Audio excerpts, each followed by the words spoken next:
ముఖ్యమంత్రి ఆర్థిక మంత్రి మిగతా వాళ్ళందరూ కూడా రోజు ఏడుపు కొట్టు మాటలే ఏడుస్తూనే ఉంటారు. కేసీఆర్ గారి దగ్గర ఏదో అభివృద్ధి జరగలే, మేము మాత్రమే అభివృద్ధి చేస్తాం, రోజు అప్పుల్లో ఉన్నది, దివాలా తీసింది అనే చెప్పే ఏడుపు కొట్టు మాటలతో ఈ యొక్క తెలంగాణ రాష్ట్రాన్ని ఎక్కడికో తీసుకుపోదామని చెప్పేసి బ్రహ్మాండంగా నెంబర్ 1గా ఉన్న దాన్ని పాతాళానికి తీసుకుపోయే విధంగా వీళ్ళ యొక్క మాటలు చేతలు. 10 నెలలైనా కూడా ఒక్క ఆలోచన విధానం కూడా ముందుకు రాలే,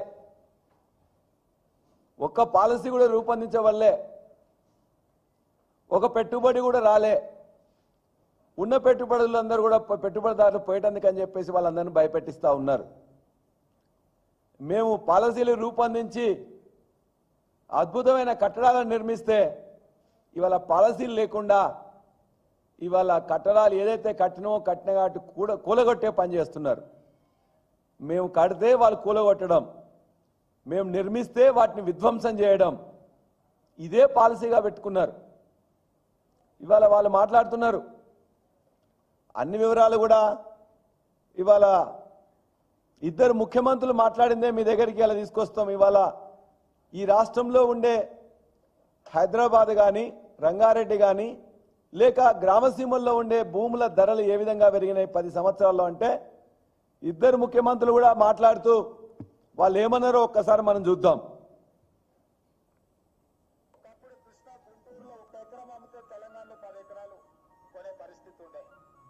తెలంగాణలో 1 ఎకరం అమ్మితే కృష్ణా గుంటూరులో 100 ఎకరాలు కొనుక్కునే పరిస్థితి వచ్చింది.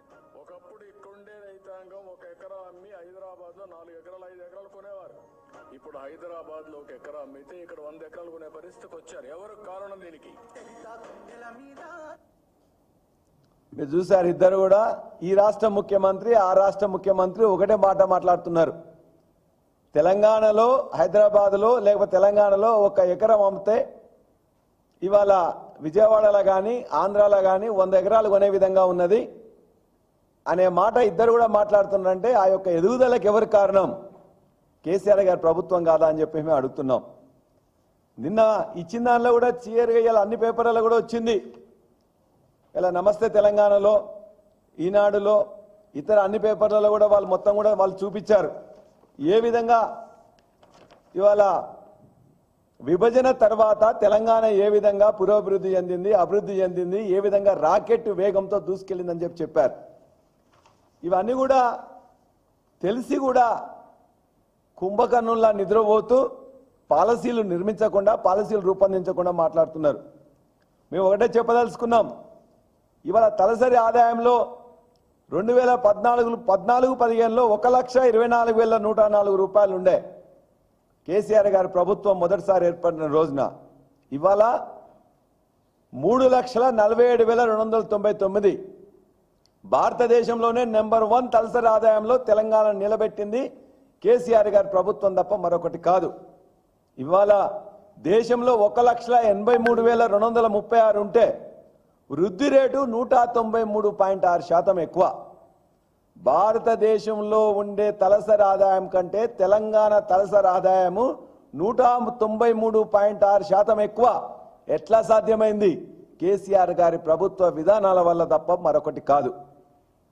దేశ జీడిపిలో మన వాటా 2014-15లో 3.8%.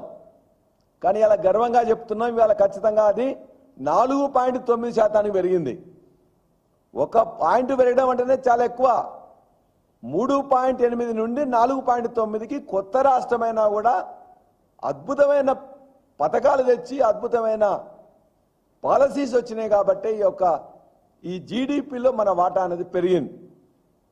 అంతేకాకుండా జిఎస్డిపి ఆనాడు 2014-15లో 5.05 లక్షల కోట్ల విలువైనది ఉంటే ఇవాళ 14.64 లక్షల కోట్లు ఉన్నది. దరిదాపుగా ఇవాళ వృద్ధి రేటు కూడా దేశ వృద్ధి రేటు 8.4% ఉంటే మన వృద్ధి రేటు 11.4%. ఈ 10 సంవత్సరాల్లో కూడా దేశ వృద్ధి రేటు కంటే మనది 3, 4, 5, 10% పెరిగింది. అంటే తలసరి ఆదాయంలో నెంబర్ 1గా ఉన్నాం. జీడిపిలో మన రాష్ట్ర వాటాలో నెంబర్ 1గా ఉన్నాం. జిఎస్డిపిలో భారతదేశంలో తెలంగాణ రాష్ట్రం నెంబర్ 1గా ఉంది. జిఎస్డిపిలో వృద్ధి రేటులో నెంబర్గా ఉంది. మరి ఇంత బ్రహ్మాండంగా జరిగిన ఈ తెలంగాణని అప్పుల రాష్ట్రం, దివాలా తీసిన రాష్ట్రం, చేతగాని రాష్ట్రం, చేతగాని ఈ ప్రభుత్వం ఇలా చేతగాని మాటలు మాట్లాడుతుంది, దివాలా కోరు మాటలు మాట్లాడుతుంది. ఇది ఇప్పటికైనా తెలుసుకొని ఇప్పటికైనా తెలంగాణ రాష్ట్రం ఎక్కడుందో చెప్తే ఆ తెలంగాణ రాష్ట్రానికి ఇంత ఖచ్చితంగా బయట ఏమైనా కావాలంటే కూడా అప్పులు పుడతాయి. ఇప్పటికే 75,000 కోట్ల అప్పులు తీసుకొచ్చిండ్రు. మీరు అప్పులు తీసుకొచ్చి ఏమైనా కట్టినరా, ఏమైనా చేసినా అంటే ఏమి చేయలే.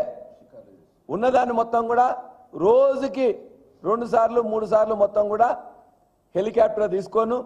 ఈ మంత్రి హెలికాప్టర్ కావాలంటే ఆ మంత్రి హెలికాప్టర్. ఆయన 2 సార్లు పోయినట్టే నేను 4 సార్లు పోయినా. హెలికాప్టర్ల కోసం కొట్లాట. ఆ హెలికాప్టర్లు కొన్నది తెచ్చింది కూడా కేసీఆర్ గారి ప్రభుత్వం అని చెప్పి గుర్తుపెట్టుకోమంటున్నాం. ఇవాళ ఏం చేస్తున్నారు? ఖచ్చితంగా మేము చెప్తున్నాం, ఐటీ రంగంలో 3 లక్షల ఉద్యోగాలు ఉంటే ఇలా 10 లక్షల ఉద్యోగాలు అయినాయి. ఐటీ యొక్క ఏదైతే దాని మీద వచ్చే ఆనాడు 58,000 కోట్ల ఉత్పత్తుల విలువైనట్లయితే ఈ రోజున 2,50,000 కోట్ల విలువైంది. ఉద్యోగాల సంఖ్య పెరిగింది, సాఫ్ట్వేర్ యొక్క ఉత్పత్తుల విలువ పెరిగింది. ఇవాళ ఎంఎస్ఎంఈలో కూడా మీరు చూసిండ్రు, నిన్ననే ముఖ్యమంత్రి మిగతా మంత్రులందరూ కూడా చెప్పిండ్రు, 10 సంవత్సరాలుగా ఏదైతే మేము చేసిన పాలసీ బేస్ అని చెప్పి తప్పనిసరిగా ఒప్పుకోవాల్సి వచ్చింది. కరోనా సమయంలో కూడా ఎంఎస్ఎంఈలు మిగతా రాష్ట్రాల్లో మూసేస్తే అతి తక్కువ మూతపడ్డది ఇలా తెలంగాణలే, అత్యంత ఎక్కువగా ఇతర రాష్ట్రాల్లో అయింది తప్ప ఇక్కడ కాదు.